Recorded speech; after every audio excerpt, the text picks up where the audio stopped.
Assalamualaikum warahmatullahi wabarakatuh. Kami dari kelompok 1 akan mempresentasikan mengenai analisa perancangan sistem informasi pada koperasi simpan pinjam.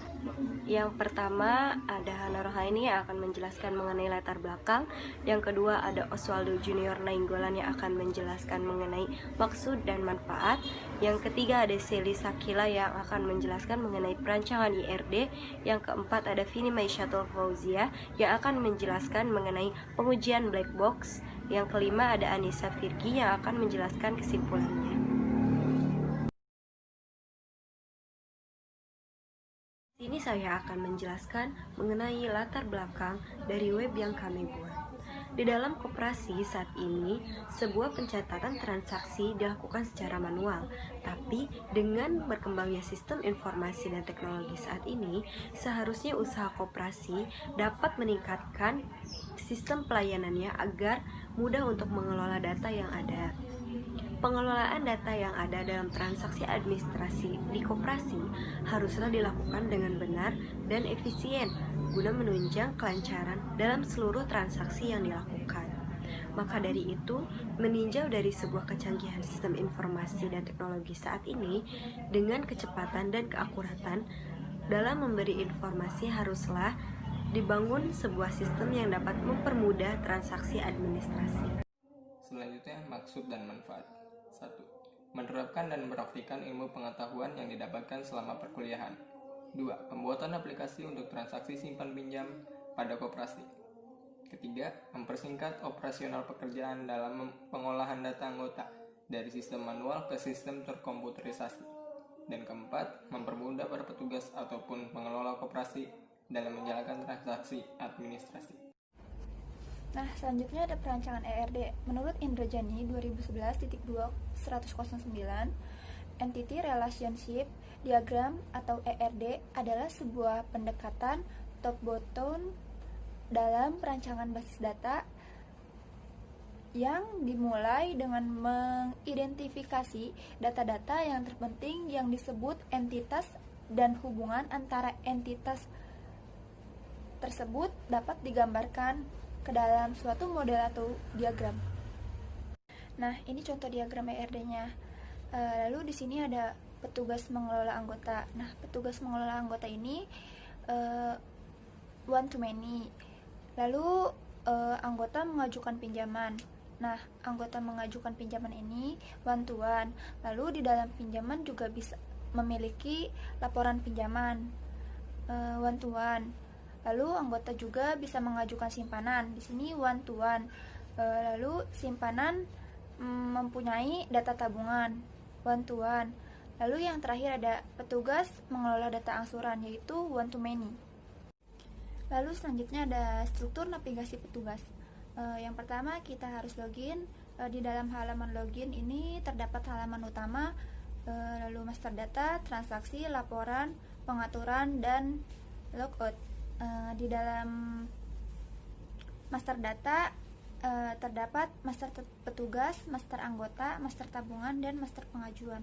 Lalu di dalam transaksi terdapat transaksi pinjaman, transaksi simpanan, dan transaksi angsuran. Selanjutnya di laporan memiliki data anggota, data pinjaman, data simpanan, dan keuangan. Lalu ada pengaturan juga memiliki pengaturan simpanan, pengaturan pinjaman, dan pengaturan user. Lalu selanjutnya ada struktur navigasi operator. Di dalam struktur navigasi operator juga ada halaman login. Nah, di halaman login ini terdapat halaman utama, master tabungan, menu transaksi. Di dalam master tabungan terdapat ambil tabungan. Lalu di dalam menu transaksi juga memiliki transaksi simpanan, pinjaman, angsuran, dan pengajuan pinjaman. Lalu yang terakhir ada tombol logout. 12, 18, 23, 79. Di sini saya akan menjelaskan mengenai black box testing. Yang pertama adalah black box testing from login admin. Yang pertama, skenario pengujian yang pertama adalah nama user dan password tidak diisi. Kemudian klik login. Lalu test case-nya, nama user kosong dan password juga kosong. Hasil yang akan diharapkan, sistem akan menolak akses dan akan menampilkan warna merah pada kotak dialog login. Hasil pengujiannya sesuai harapan, kesimpulannya valid. Contohnya seperti ini. Yang kedua adalah mengetikkan nama user dan password tidak diisi atau kosong. Kemudian klik login. Nama usernya petugas, passwordnya kosong. Hasil yang akan diharapkan adalah sistem akan menolak akses dan menampilkan pesan isi bagian ini. Hasil yang diharapkan adalah sesuai harapan, seperti ini. Yang ketiga adalah nama user tidak diisi dan password diisi. Nama usernya kosong, passwordnya admin. Hasil yang akan diharapkan adalah sistem akan menolak akses dan menampilkan pesan isi bagian ini. Hasil pengujiannya sesuai harapan, seperti ini. Yang keempat adalah mengetikkan salah satu kondisi salah pada nama user atau password, kemudian klik tombol login. Nama usernya petugas, benar, passwordnya ABC, yaitu salah. Hasil yang akan diharapkan adalah sistem akan menolak akses dan menampilkan pesan username atau password salah. Seperti ini. Yang kelima adalah mengetikkan nama user dan password dengan data yang benar, kemudian klik login. Nama usernya petugas, passwordnya admin. Sistem yang akan diharapkan adalah sistem akan menerima akses login dan akan menampilkan halaman utama. Kesimpulannya, koperasi simpan pinjam dibentuk untuk mengorganisir pemanfaatan dan pendayagunaan sumber daya ekonomi para anggotanya atas dasar prinsip-prinsip koperasi dan kaidah usaha ekonomi untuk meningkatkan taraf hidup anggota pada khususnya dan masyarakat daerah kerja pada umumnya. Dengan demikian, koperasi merupakan gerakan ekonomi rakyat dan koperasi melandaskan kegiatan berdasarkan prinsip gerakan ekonomi rakyat dan asas kekeluargaan. Dengan melihat kemajuan koperasi, kami merasa perlu adanya peningkatan kualitas dari koperasi tersebut. Salah satunya dengan menerapkan koperasi yang berstandar komputerisasi. Demi menjaga keaslian data anggota, data simpanan pinjam, dan lain hal sebagainya, maka kami merancang sebuah web yang nantinya akan mempermudah proses berjalannya koperasi ini. Ini adalah tampilan webnya. Di sini ada form login seperti biasa. Lalu yang pertama kita akan login sebagai petugas. Pertama kita klikkan dulu username-nya, lalu password-nya.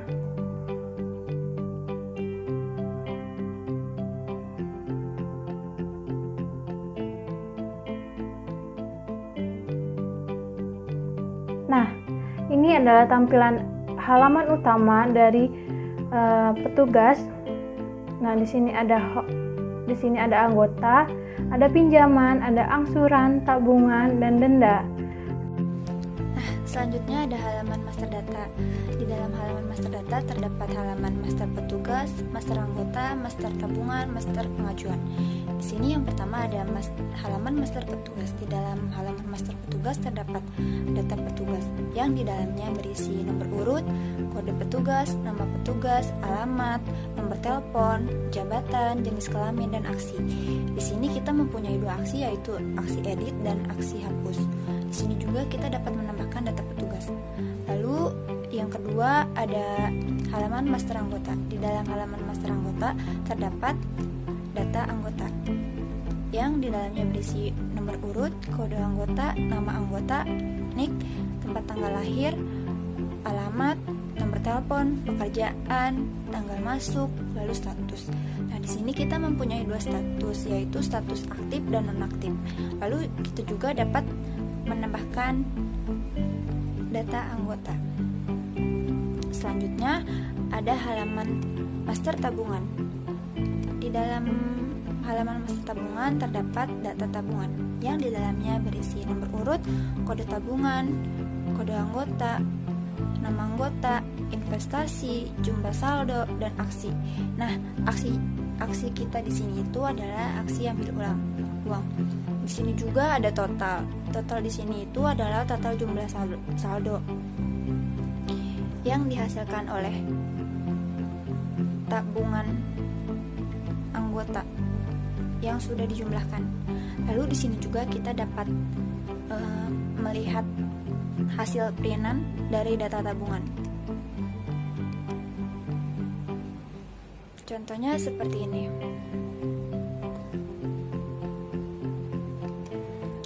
Lalu yang terakhir ada halaman master pengajuan.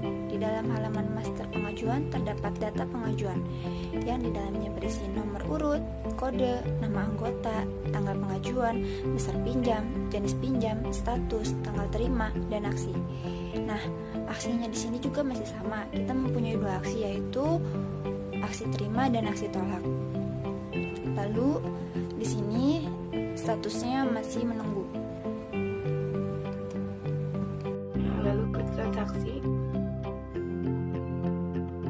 Nah, di sini ada contoh nama anggota. Kita coba yang ini. Kita coba melakukan simpanan. Nah, ini dia. Kita coba melakukan simpanan wajib. Nah, karena simpanan wajib itu sudah ditentukan besarannya, jadi kita tinggal klik simpan aja. Coba melakukan simpanan sukarela. Nah, besar simpanannya bisa kita tentukan sendiri, misalnya 500.000. Nah, ini dia. Kita klik simpan. Nah, di sini sudah otomatis tertera 500.000. Nah, kalau seandainya kita mau melihat bentuk keluaran dari laporan simpanan ini, kita bisa klik print. Nah, ini dia. Nah, kita coba melakukan pinjaman.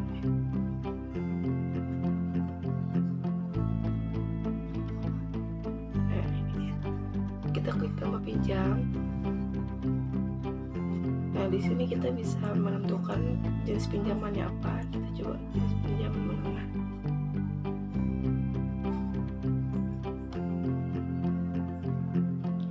Misalnya besar pinjamannya 1.200.000.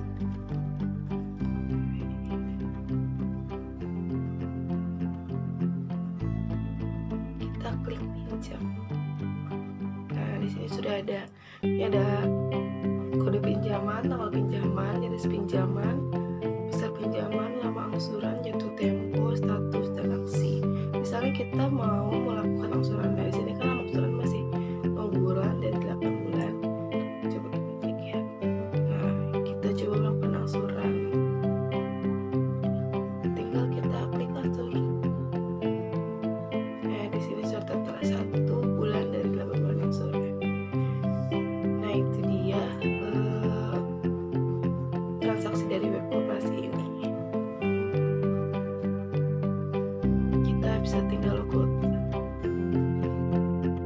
Selanjutnya di sini saya akan menjelaskan mengenai bagian laporan. Di dalam laporan berisi data anggota, yaitu di dalam data anggota berisi laporan anggota, yaitu nomor, kode anggota, nama, tempat tanggal lahir, alamat, kelamin, pekerjaan, tanggal masuk, status, dan telepon. Di sini juga bisa di-print. Selanjutnya ada data simpanan. Di dalam data simpanan berisi laporan simpanan, yaitu nomor, nama anggota, pokok, wajib, sukarela, total simpanan, dan aksi. Di dalam aksi ini kita bisa melihat detail dari laporan simpanan. Contohnya laporan simpanan anggota Hisan. Yang pertama ada nomor, tanggal simpanan, nama simpanan, dan besar simpanan. Selanjutnya ada data pinjaman. Di dalam data pinjaman berisi laporan pinjaman, yaitu nomor, kode pinjam, nama anggota, tanggal pinjam, tanggal tempo, jenis pinjam, besar pinjam, lama angsuran, status, dan aksi. Di dalam aksi ini kita juga bisa melihat laporan pinjaman, contohnya laporan angsuran Jumudin, yaitu nomor, kode angsuran, kode pinjam, tanggal angsuran, angsuran ke, besar angsuran, dan denda. laporan pinjam ini ada pilih laporan pinjam, yaitu semua pinjam jatuh tempo dan telatnya. Selanjutnya ada per bulan. Di dalam per bulan ini kita bisa memilih bulan dan tahunnya. Contohnya laporan per bulan Januari tahun 2020. Dan di sini kita bisa melihat laporan pinjaman bulan 1 tahun 2020. Diisi nomor, kode pinjam, nama anggota, tanggal pinjam, jenis pinjam, besar pinjam, lama angsuran, dan statusnya. Selanjutnya ada keuangan. Di dalam laporan keuangan berisi pendapat, pengeluaran, dan aktiva. Terima kasih. Selanjutnya ada halaman pengaturan. Di dalam halaman pengaturan terdapat 3 setting, yaitu setting simpanan, setting pinjaman, dan setting user. Yang pertama ada setting simpanan. Di dalam setting simpanan terdapat setting data simpanan yang memiliki nomor urut, jenis simpanan, besar simpanan, user entry, tanggal entry, dan aksi. Di sini kita memiliki 2 aksi, yaitu aksi edit dan aksi hapus. Untuk jenis simpanan ini kita hanya memiliki 3 jenis simpanan. Oleh karena itu kita tidak dapat menambahkan data simpanan. Dan yang kedua ada setting pinjaman. Di dalam setting pinjaman terdapat setting data pinjaman yang di dalamnya memiliki nomor urut, jenis pinjaman, lama angsur, maksimal pinjam, bunga, tanggal entry, dan aksi. Sama seperti setting simpanan, di sini kita memiliki 2 aksi, yaitu aksi edit dan aksi hapus. Di sini juga kita dapat menambahkan data pinjaman. Dan yang terakhir ada setting user. Di dalam setting user terdapat setting data user yang di dalamnya memiliki nomor urut, kode user, username, password, nama, level, dan aksi. Di sini kita memiliki 2 aksi, yaitu aksi hapus dan aksi edit. Di sini juga kita dapat menambahkan data user. Nah, selanjutnya di sini kita akan login sebagai operator. Nah, ini kita login dulu sebagai operator.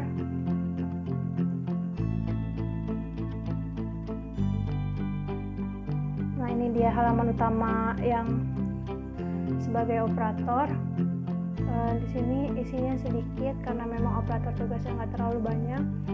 Di sini ada master tabungan yang sama aja kayak tadi yang ada di petugas. Lalu ini ada transaksi. Ini juga isinya sama aja kayak yang ada di transaksi tadi, tapi bedanya ini ada pengajuan. Ini coba kita klik pengajuan. Nah, ini data pengajuan hisab. Statusnya masih menunggu karena tadi belum diterima atau ditolak oleh petugas. Lalu di sini ada help juga. Sudah, di sini itu aja. Kalau operator tugasnya emang nggak terlalu banyak, nggak mengelola laporan, cuma mengelola data transaksi dan tabungan aja, kayak gitu. Terima kasih.